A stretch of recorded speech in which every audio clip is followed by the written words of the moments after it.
Hi guys. I just got back from the doctor's office and I literally just walked in the door, threw my dog her pills, and she doesn't mind because it's wrapped up in turkey. And then got on here because there's one video that I'm going to be taking down, the video where I talk about the supplements. This is an example of why anytime you watch somebody on YouTube or listen to somebody's opinions or what they're doing, you should research it for your own self. Because I gave you false information. I did not knowingly do that. Because from what I had been told and from the little bit of research that I had done, I thought I was accurate. Obviously, I was not. So I'm not going to correct all of that right now. Because when I was at the doctor's, I didn't have all the supplements with me to show him to get accurate information. I was kind of guessing at what they were, and so he was like, well, if it's this, then this, and then, well, if it's this, then this. So I actually have another follow-up appointment with him this Friday, and I'm going to be bringing in everything to him and asking him what he thinks about it. And then that's whenever I'm going to post to you all everything. The things that I can tell you right now are one thing that I have been suspicious of, the potassium glutamate that you get over the counter. It's the only potassium supplement that I've been able to find over the counter so far at any drugstore that I've gone to. And whenever I was doing some research, one of the things listed, medications not to take, was glutamate. And I thought it meant just that itself. I thought that, I didn't know too much about that. And it was I was kind of at a crossroads where okay, well, it's kind of benefits outweigh the risk type thing. I'm very deficient in potassium. So it was okay, do I go ahead and take it even though it has the glutamate in it, or do I not take it and let myself be deficient in potassium? So I brought that up to him because he said something. He happened to mention something about glutamate. And I stopped him and I said, wait a minute, glutamate. I said, because I remember reading something about this. I said, and this is why I had a big issue. And I even brought it up with my endocrinologist, who originally prescribed me the Chloricon, which is a potassium chloride pill. It's a prescription for potassium. And it's almost 10% of your daily value. Now remember, the potassium you usually get over the counter is usually only 3%.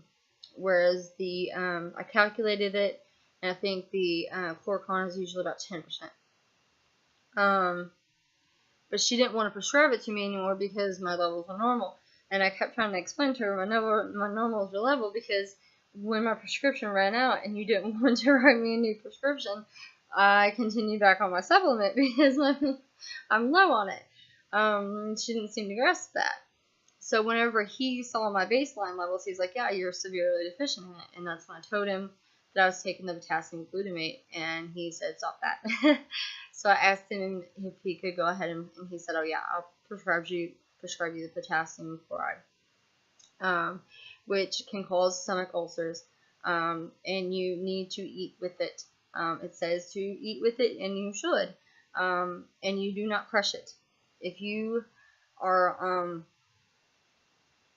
dysphagic at any point to where you have to crush your pills, do not crush it. It is pure potassium and it will burn, and that's the reason why it says do not crush or chew. It will burn. It is pure potassium. So to anybody out there who needs potassium and who is currently on a potassium supplement, if your potassium supplement says potassium glutamate on it and you think you're flocks or whatever, stop it. Ask your doctor for a prescription of potassium, and usually they'll give you the Chloricon. That's what it's called. I think it's spelled KLOR-CON. is the name brand or what it's called, but it's potassium chloride, and it burns going down. And it's coated. It's heavily coated, and when I take it, I can feel it going down. I mean, that's how strong this stuff is. But it gets the potassium to you, so I mean, you can tell it's good stuff. So that is one thing I will stop taking is my potassium supplement, because he said the glutamate could be hurting my muscles as well as other things in my gut. And another thing is, you know how I told you you can't really take too much magnesium. You know, magnesium is your friend. And I said, you know, if you start to have loose bowels or loose bowel movements, back off, take it once every other day or so.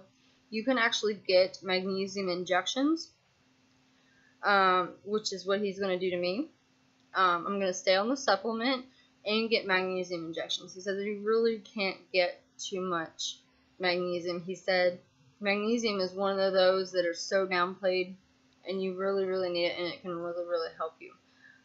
So that's another thing you can bring up to your doctor, is maybe getting magnesium supplements, especially if you're taking magnesium injections. Especially if you're getting if you're taking the magnesium and you're only able to take it every so often because of the loose bowel movements.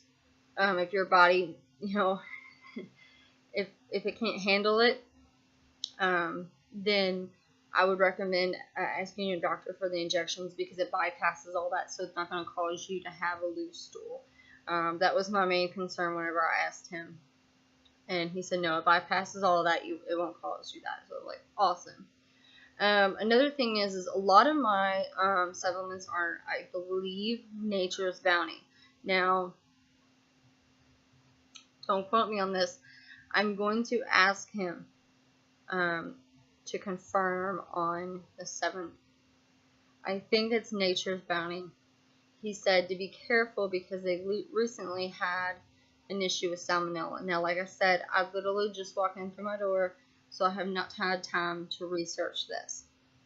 So if you would like to, if you have Nature's Bounty supplements, do yourself a favor and just Google it and see if there's been any recalls for any of the medication or any of the supplements that you're on. He's also, I talked to him a little bit about the B vitamins, about how I didn't do so well with the B12 shots, but everybody keeps telling me about how I should do B12 shots for fatigue and whatnot and whatever, and how I take Super B complex and whatnot, but it's really stinky, so it's hard for me to make myself take it. And he said what I need is active B vitamins. I never heard of it. And that's what he called it, active B vitamins. And then there was another word he used for it. Again, I'm going to ask him to clarify it on Friday. And I'll have this all written down. When I got there, I was running late, so I rushed out of my car without my notebook or anything, which is very odd for me. Normally I have my binder, my notebook, and everything, so I can write everything down. But I was in such a hurry. And it's only the bottle he's gonna give me is only $20. So yeah, I'm gonna be deleting the past video that I did with the supplements and the medications. And this is the video explaining why. And on Friday, once I get all the information from him and the research done, then I will post my opinion and my particular knowledge about certain things. Yeah. So, and there will be another video to come here in just a little bit if I can get my button gear. So, and by button gear, you'll understand if you see the next video.